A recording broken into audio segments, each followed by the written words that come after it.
পাকিস্তানে উন্মোচন হলো 2025 নারী বিশ্বকাপ কোয়ালিফায়ার পর্বের ট্রফি। বাছাই পর্বে লড়বে 6টি দল, যার মধ্যে রয়েছে ওমেন্স চ্যাম্পিয়নশিপের শেষের 4 দল এবং এর বাইরে আইসিসির ওয়ানডে র্যাঙ্কিং থেকে 2 দল।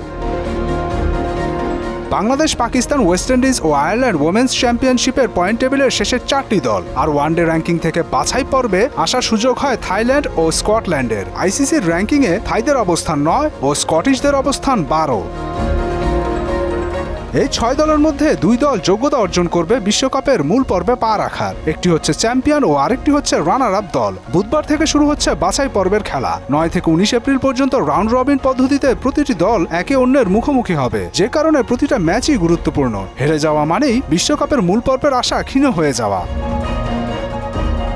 বাংলাদেশের জন্য বাছাই পর্বটি যেন একটি অগ্নি পরীক্ষা। ওয়েস্ট ইন্ডিজ তো চলতি বছরের জানুয়ারিতেই বাংলাদেশকে করেছে ধবল ধোলাই। আবার 2023 সালে দেশের মাটিতে পাকিস্তানের বিপক্ষে ওয়ানডে সিরিজ জিতলেও বাছাই পর্বে স্বাগতিক হওয়ায় কিছুটা হলেও এগিয়ে থাকবে পাকিস্তান।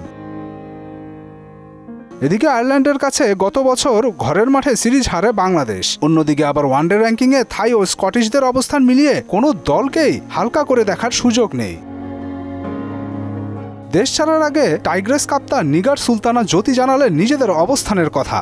আমাদের কিন্তু স্কিলের কোনো প্রবলেম নেই, আমার কাছে যেটা ফিল হয়, কারণ প্রত্যেকটা প্লেয়ার কিন্তু পটেনশিয়াল আছে। তারা ডোমেস্টিক অনেক বেশি রান করেই কিন্তু এখানে আসে বা অনেক উইকেট নিয়ে আসে।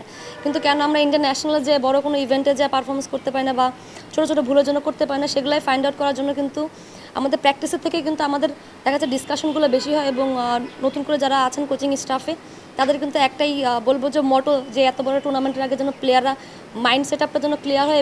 এই জন্যই কিন্তু অনেক আগেই হচ্ছে আপনার টিম সিলেকশন হয়ে গেছে, যেন প্রত্যেকটা প্লেয়ার তাদের রোল হিসেবে ক্লিয়ার থাকে। গত বিশ্বকাপের বাছাই পর্ব খেলতে হয়েছিল বাংলাদেশকে, যদিও পরে কোভিডের কারণে সেটি পুরোটা খেলতে হয়নি। র্যাঙ্কিংয়ে এগিয়ে থাকায় সুযোগ হয় খেলার, কিন্তু এবারে পরিস্থিতি ভিন্ন।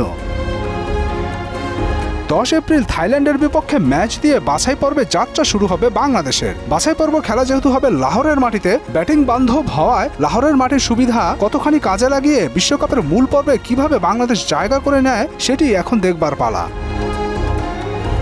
মুদাসসির আলী, মোহনা সংবাদ।